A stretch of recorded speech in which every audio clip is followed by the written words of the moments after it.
Welcome back to Wall Street Week. We're joined by Bill Smead and Rob Sechan. The markets have been highly volatile. That poses dangers for investors, but it also presents new opportunities. In the first block, gentlemen, we talked about your optimistic outlook for the economy, not necessarily the stock market. So, Bill, as an investor, how does one participate? Give us some ideas for how you would invest, given your outlook. Well, first of all, our second largest position is NVR, the builder of Ryan Homes, the fifth largest home builder in the United States. They run an incredibly capital efficient business, high free cash flow. The stock has corrected in the last 6 months because in their last quarterly report, their margins were down from the year before. And people are used to getting spoiled by them because their revenue growth has been substantial. But remember, we're really at the beginning of the housing cycle. What markets are they primarily in? From Pennsylvania to Florida. And probably their best growth right now is in North Carolina. So that's an obvious and direct way. Second way is Berkshire Hathaway. Buffett's basically made them an all-in bet on the U.S. economy. So he owns the second largest residential real estate brokerage, Shaw Carpet, Benjamin Moore Paint. He owns the railroad. I was in the Portland-Vancouver area recently, and there was a Burlington Northern Santa Fe train heading east. 60% was finished wood going someplace to build houses. And I thought, okay, that's different, because 5 or 6 years ago, that would have been raw logs going west to go to China. He's also got a very big position in Wells Fargo, which has been in the news quite a bit this week. That doesn't upset you or worry you? Well, the answer is we own 27 companies, and so we're very intensely interested in every one of them. We do own Wells Fargo. At the moment, I would put it in the camp of own companies that are so wonderful, even a 2-year-old could run them.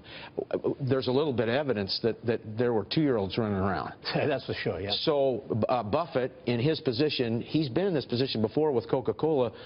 You know, who knows what they're going to need to do, but I would take full responsibility for that if I was the leader of the organization. Now, we own J.P. Morgan, and we own Bank of America, and we own Wells Fargo. They have the deposits. Between the three of them, they probably have 30% of the deposits in the United States. If you're going to make mortgage loans to millennials, you got to have deposits. So that's the way we're oriented that direction. Lastly, we talked about the millennials. 35-year-old people with 2 kids stay home. So we like old media. And they also take roots in their towns. So we like the local network affiliate TV stations, and we also like the newspaper business of all things with Gannett. Wow. I mean, that's really good stuff. Mm-hmm. Carl Icahn this week is talking about the day of reckoning for the markets. Mm-hmm. What do you guys say at UBS related to that? So I think anybody that's a skeptic on where markets are right now, and Carl Icahn is certainly one of the most prominent voices, notable value investor, has a tremendous track record, right? But they're citing duration of the market. You know, this cycle is slower, so it's likely to be longer, so the duration can last. The other thing that they talk about is valuation. And I think valuation does not matter without context. You have to think about why prices are where they are. And when you look at the set of investable alternatives, equities are actually relatively attractive, right? So we're of the opinion that now is a great time to think long-term and start to think about some of the themes that Bill has outlined. And if you think about just the thematic theme about rising millennials and the impact they're going to have on our economic trajectory right now, you can see that innovative technology companies are going to do well. Well-branded companies are going to do well. Think about the focus on wellness and fitness in this generation. And service-oriented companies are going to do well. This is a group that's focused on experiences more than anything else. So there's an irony in here, though. Yeah. We're value managers. Valuation matters dearly. If you break the market out into PE quintiles, all the academic studies show that cheap stocks outperform average, and cheap stocks outperform expensive, and expensive underperform average. The spread between the 100 cheapest stocks in the S&P and the 100 most expensive is the highest it's been since '99. Is that due to indexing?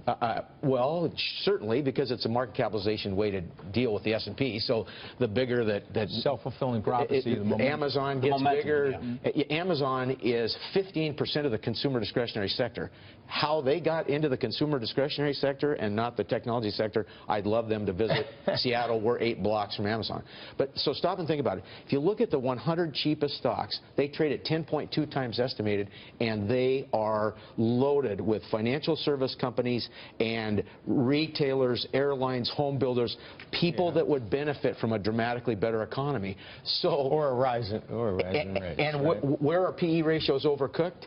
In staples, in utilities, in glam tech, revenue growth tech stories. It's actually a wonderful setup, but the irony is we're heading toward the point where good stock picking should. So a lot of people ask, how can this S&P advance from here when you have certain sectors that are so expensive and others that are so cheap? It's just catch up because those sectors are doing well.